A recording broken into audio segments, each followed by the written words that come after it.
the Global News and Vlogcast TV Davao correspondent trying to interview with Ma'am Clarity Viret of what she wanted to change in Barangay Magsasay, Carmen, Davao del Norte. She said, daghan kay sa una pang panahon, daghan kay ang mga mulo sa mga katauhan na labi na ng pag-abot na sa tribunal, kasagaran may isa ka pang mga konspanat, overflow ang mga tubig dito sa kuwan. Alagi kayo na taas ang tubig, suko kayo ang mga citizen tungod kay walay aksyon ang barangay, bisan malanggani o pagsusi sa mga kanal o na blind kanal na bana o unsa. Isagod na nga importante mga presidente sila kontento ba sa services sa mga abang napili ng barangay officials. So, dili lang siguro ito na isapod na nga walay klaro nga pag sa mga councils wala pa klaro nga mga ilang gipang himo nga kuan na magina sila kanya-kanya sila nga gikuptan infrastructure pagkuan sa education lain po na sa beautification, lain po na sa nagkalain-lain nga mga po. Ang number one, kaning panahon sa pagsusi sa matag purok, daghan kayo ang mga karsada, farm to market road, na wala din na nag-express. So, importante kay na kani ato pa mismo si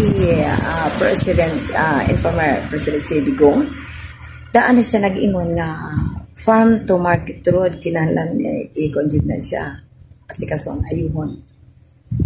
Nag-request na ko na ipaayo ang farm to market road diri sa mga struktur. Tando-tandoon ka lang. Pag-abot sa panahon, walang giasikaso. Kunya kung naamay giasikaso, ang dito lang sa unahan sa pabor sa ilahang mga kuan, sa dughan. Pag-abot na sa unahan, wala na. Ana lang ba di ay kasayon? So, pangutanon na ko nga, kano sa maninyo ni asikasuhon, kinahanglan gid mi nga asikaso ni dalan. Kay unsa man ang mga residente dito sa unahan, layo na kay kung tuyukan. Kinahanglan pag imburnal, dili pa na basta-basta maliho. Ayun. Kadugay ng panahon hanggang karon wala lang gyapon ni ka. Isa nga amo lang iplanuhan. Nag-eleksyon naman, wala lang gyapon. Kapila na sila naglingkod, wala lang gyapon. Kano sa pamanday nga mahitabo? Lisod ba di ang pag-aksyon? Lisod ba di ang pagpangayo o ganang kuan? Kanang para ang mga residente masatisfied sa ilang mga serbisyo? Kana sa pamana? Kana sa man ibalik sa mga tao ang katong ilang pagsalig tuo nga sila makahimo niini. Kana sa man mapakita nila? Panahon lang ba sa eleksyon, anak sila mo lihok? Kasagaran, ingon anak makita sa mga tao. Pag eleksyon, anak na mo lihok? Dili siguro.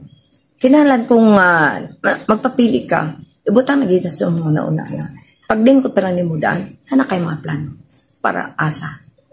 Kayuhan ba sa tanan? O sa pipila lang? Muna nga, isa nga, gusto na ko nga, doon naging kapag-uhagsan. Basta kay kinanglan, na nagita sa eksakto. Pamagi. Subayot po sa balaod ba. Siguro, diya sa kuwan, siguro na sila yung mga resolution, siguro, dapat i-follow up na kung naamanggaling, kung wala pamanggaling na sila kahimo niya na, subuhatan. Makita man na nimo kung sa panahon good sa kuwan, panahon good sa assembly meeting, kasagaran may yung, mura dito ang ilang report, usahay ma-deficit pa. So, ang gikinahanglan dyan na nga kabaguhan, kanang ilahagan ning kuan, kung naamanggaling sila yung mga resolusyon nga para din ha, ilag yung buhaton, dili kay lingkuran o tulugan man lang, kung naamanggaling. Unya, kung makita na ko na siya, kung palaron man, aksyonan din na siya. Para makita ni mga doon yung kabaguhan. Ya, parehasa ng sa health. Wala mang galing dihay ka ng madali nga butika. Nga mapalit sa mga tao.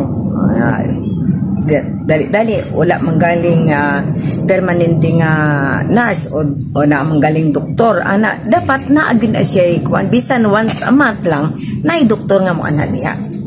Kung namantay ka ng doktor gyud, nagpermanente man lang gyud diha sa sa municipal o diha sa iyang health center. Dapat magrubing gyud sila. Ana naman gud magrubing nga dunay doktor nga kuan pares karon na karong September 6 daw na ay day mga doktor nga mo ani pala sa nag-eleksyon na pod. Dapat ana continuous ba? Magbutang sila 22 ka barangays. Imposible og bigid na nila mag. Once again, good afternoon and thank you for watching Global News and Vlogcast TV. For updates of the upcoming news, please subscribe, like, share, view, comments Global News and Vlogcast TV so that you can be updated on news and sports.